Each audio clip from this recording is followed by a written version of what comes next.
Welcome back to the Mahfuza cooking recipe চ্যানেলে সকলকে অসংখ্য ধন্যবাদ। আজকে আমি পাকা আমের পায়েস রেসিপি তৈরি করে দেখাবো। চলেন মজাদার সেই রেসিপিটা শুরু করতেছি। আমি চিনি ব্যালেন্সের জন্য সামান্য একটু লবণ দিয়েছি দুধের মধ্যে। আমি প্রথমে চাউলটাকে 15 থেকে আধা ঘন্টা পর্যন্ত আমি চাউলটাকে ভিজিয়ে রেখেছি। ভিজানোর পরে মানে হালকা একটু ব্লেন্ড করে তখন চাউলটা দিয়ে দিয়েছি যখন হালকা দুধটা গরম হয়ে গেছে। আমি একটি তেজপাতাও দিয়েছি, তেজপাতাকে ভালো মতন ভেঙে দিয়ে দিয়েছি। আমি এখানে পাউডার মিল্ক নিয়েছি, আপনারা যে কোনো মিল্ক নিয়েছে মিল মিটারও নিতে পারেন। আমি আমটাকে ভালো মতো ব্লেন্ড করে নিব।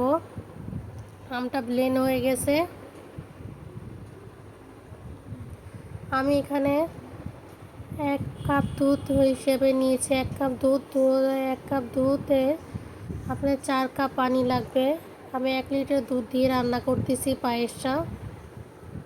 যখনই পায়েসটা দেখতেছি চাউলটা সিদ্ধ হয়ে গেছে তখন আমি সিদ্ধ হলে আমি চিনিটা দিয়ে দিব, তাহলে চিনি ব্যালেন্সটা সবচেয়ে সুন্দর হয়। যদি আপনি চিনিটা লাস্টে দেন তাহলে আপনার চাউলটা তাড়াতাড়ি সিদ্ধ হতে পারে।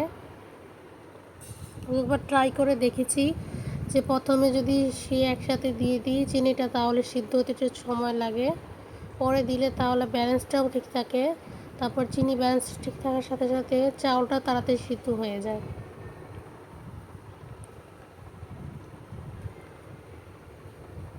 আমার পায়েসটা তৈরি হয়ে গেছে। আমি নামানোর আগে আমি ভালো মতন নাড়াচাড়া করে তারপরে সে পেস্ট করা আমটা দিয়ে দিব।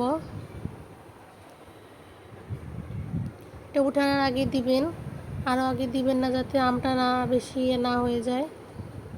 চুলার মধ্যে বেশিক্ষণ রাখবেন না, নামানোর আগে আমটা দিয়ে দিবেন, তাহলে আমের ফ্লেভারটাও থাকবে, আমের পুষ্টিগুণটাও নষ্ট হবে না এবং আমের টেস্টটাও পারফেক্ট থাকবে।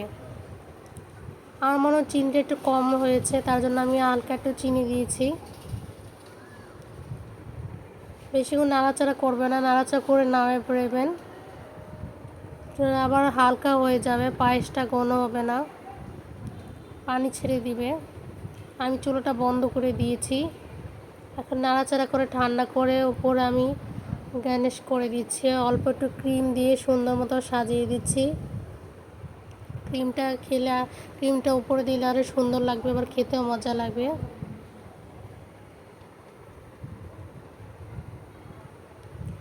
আপনারা বাসায় এমন ট্রাই করে পাকা আমের সিজনে আপনারা এইসব পাকা পায়েস রেসিপিটা তৈরি করতে পারেন।